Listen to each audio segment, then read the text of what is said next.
7वां अध्याय। विदुर जी के प्रश्न। श्री सुखदेव जी कहते हैं, मैत्रेयी जी का यह भाषण सुनकर बुद्धिमान व्यासनंदन विदुर जी ने उन्हें अपनी वाणी से प्रसन्न करते हुए कहा। विदुर जी ने पूछा, भगवान तो शुद्ध बोध स्वरूप निर्विकार और निर्गुण है, उनके साथ लीला से भी गुण और क्रिया का संबंध कैसे हो सकता है? बालक में तो कामना और दूसरों के साथ खेलने की इच्छा रहती है, इसी से वह खेलने के लिए प्रयत्न करता है, किंतु भगवान तो स्वतः नित्य तृप्त, पूर्ण काम और सर्वदा असंग है। वे क्रीड़ा के लिए भी क्यों संकल्प करेंगे? भगवान ने अपनी गुणमयी माया से जगत की रचना की है, उसी से वे इसका पालन करते हैं और फिर उसी से संहार भी करेंगे। जिनके ज्ञान का देश, काल अथवा अवस्था से, अपने आप या किसी दूसरे निमित्त से भी कभी लोप नहीं होता, उनका माया के साथ किस प्रकार संयोग हो सकता है? एकमात्र ये भगवान ही समस्त क्षेत्रों में उनके साक्षी रूप से स्थित हैं। फिर इन्हें दुर्भाग्य या किसी प्रकार के कर्म जनित क्लेश की प्राप्ति कैसे हो सकती है? भगवान, इस अज्ञान संकट में पड़कर मेरा मन बड़ा खिन्न हो रहा है। आप मेरे मन के इस महान मोह को कृपा करके दूर कीजिए। श्री सुखदेव जी कहते हैं, तत्व जिज्ञासु विदुर जी की यह प्रेरणा प्राप्त कर अहंकारहीन श्री मैत्रेय जी ने भगवान का स्मरण करते हुए मुस्कुराते हुए कहा। श्री मैत्रेय जी ने कहा, जो आत्मा सबका स्वामी और सर्वथा मुक्त स्वरूप है, वही दीनता और बंधन को प्राप्त हो। यह बात युक्ति विरुद्ध अवश्य है, किंतु वस्तुतः यही तो भगवान की माया है। जिस प्रकार स्वप्न देखने वाले पुरुष को अपना सिर कटना आदि व्यापार न होने पर भी अज्ञान के कारण सत्यवत भासते हैं, उसी प्रकार इस जीव को बंधनादि न होते हुए भी अज्ञानवश भास रहे हैं। यदि यह कहा जाए कि फिर ईश्वर में उनकी प्रतीति क्यों नहीं होती, तो इसका उत्तर यह है कि जिस प्रकार जल में होने वाली कंप आदि क्रिया जल में दिखने वाले चंद्रमा के प्रतिबिंब में न होने पर भी भासती है, आकाशस्थ चंद्रमा में नहीं, उसी प्रकार देह अभिमानी जीव में ही देह के मिथ्या धर्मों की प्रतीति होती है, परमात्मा में नहीं। निष्काम भाव से धर्मों का आचरण करने पर भगवत कृपा से प्राप्त हुए भक्ति योग के द्वारा यह प्रतीति धीरे धीरे निवृत्त हो जाती है। जिस समय समस्त इंद्रियां विषयों से हटकर साक्षी परमात्मा श्री हरि में निश्चल भाव से स्थित हो जाती है, उस समय गाढ़ निद्रा में सोए हुए मनुष्य के समान जीव के राग द्वेषादि सारे क्लेश सर्वथा नष्ट हो जाते हैं। श्री कृष्ण के गुणों का वर्णन एवं श्रवण अशेष दुख राशि को शांत कर देता है। फिर यदि हमारे हृदय में उनके चरण कमल की रज के सेवन का प्रेम जग पड़े, तब तो कहना ही क्या। विदुर जी ने कहा, भगवान, आपके युक्ति युक्त वचनों की तलवार से मेरे संदेह छिन्न भिन्न हो गए हैं। अब मेरा चित्त भगवान की स्वतंत्रता और जीव की परतंत्रता दोनों ही विषयों में खूब प्रवेश कर रहा है। विद्वान, आपने यह बात बहुत ठीक कही कि जीव को जो क्लेशादि की प्रतीति हो रही है, उसका आधार केवल भगवान की माया ही है।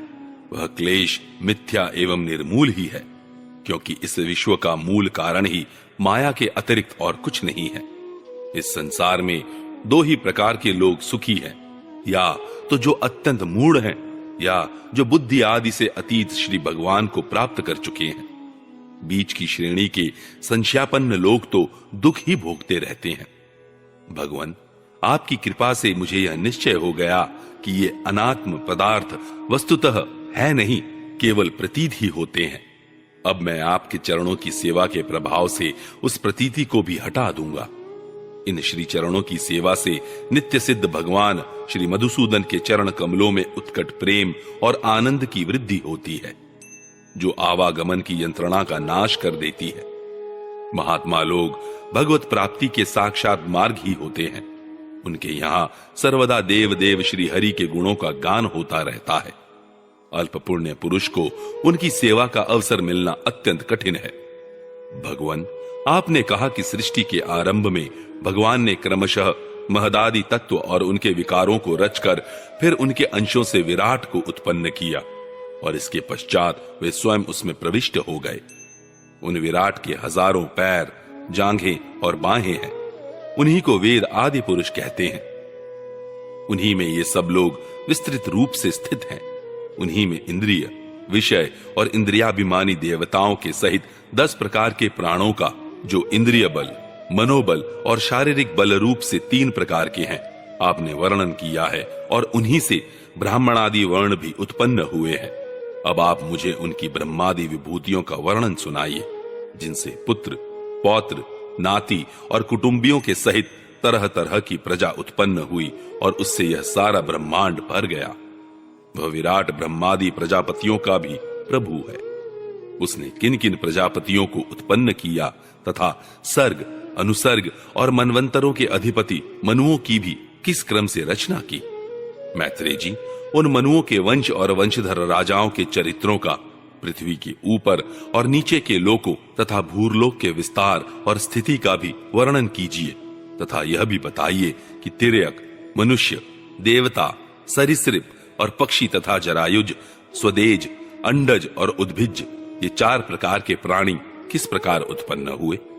श्री हरि ने सृष्टि करते समय जगत की उत्पत्ति, स्थिति और संहार के लिए अपने गुणावतार ब्रह्मा, विष्णु और महादेव रूप से जो कल्याणकारी लीलाएं की, उनका भी वर्णन कीजिए। वेश, आचरण और स्वभाव के अनुसार वर्णाश्रम का विभाग, ऋषियों के जन्म कर्मादि, वेदों का विभाग, यज्ञों का विस्तार, योग का मार्ग, ज्ञान मार्ग और उसका साधन सांख्य मार्ग तथा भगवान के कहे हुए नारद 5 रात्र आदि तंत्र शास्त्र, विभिन्न पाखंड मार्गों के प्रचार से होने वाली विषमता, नीच वर्ण के पुरुष से उच्च वर्ण की स्त्री में होने वाली संतानों के प्रकार तथा भिन्न भिन्न गुण और कर्मों के कारण जीव की जैसी और जितनी गतियां होती हैं, वे सब हमें सुनाइए। ब्राह्मण, धर्म, अर्थ, काम और मोक्ष की प्राप्ति के परस्पर अविरोधी साधनों का, वाणिज्य, दंड नीति और शास्त्र श्रवण की विधियों का, श्राद्ध की विधि का, पितृगणों की सृष्टि का तथा काल चक्र में ग्रह, नक्षत्र और तारागण की स्थिति का भी अलग अलग वर्णन कीजिए। दान, तप तथा इष्ट और पूर्त कर्मों का क्या फल है। प्रवास और आपत्ति के समय मनुष्य का क्या धर्म होता है। निष्पाप मैत्रेय जी, धर्म के मूल कारण श्री जनार्दन भगवान किस आचरण से संतुष्ट होते हैं और किन पर अनुग्रह करते हैं, यह वर्णन कीजिए।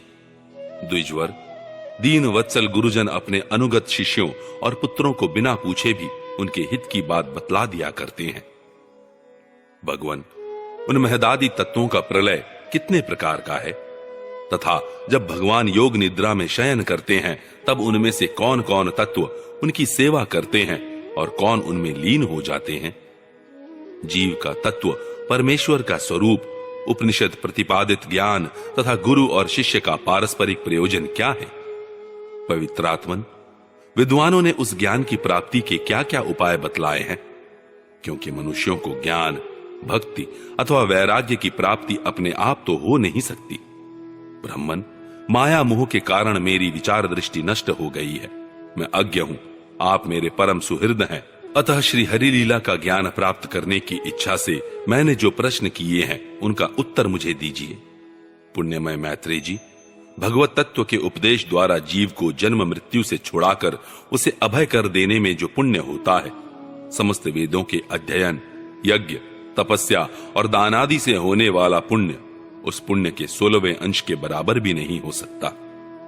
श्री सुखदेव जी कहते हैं, राजन, जब कुरुश्रेष्ठ विदुर जी ने मुनिवर मैत्रेय जी से इस प्रकार पुराण विषयक प्रश्न किए, तब भगवत चर्चा के लिए प्रेरित किए जाने के कारण वे बड़े प्रसन्न हुए और मुस्कुराकर उनसे कहने लगे,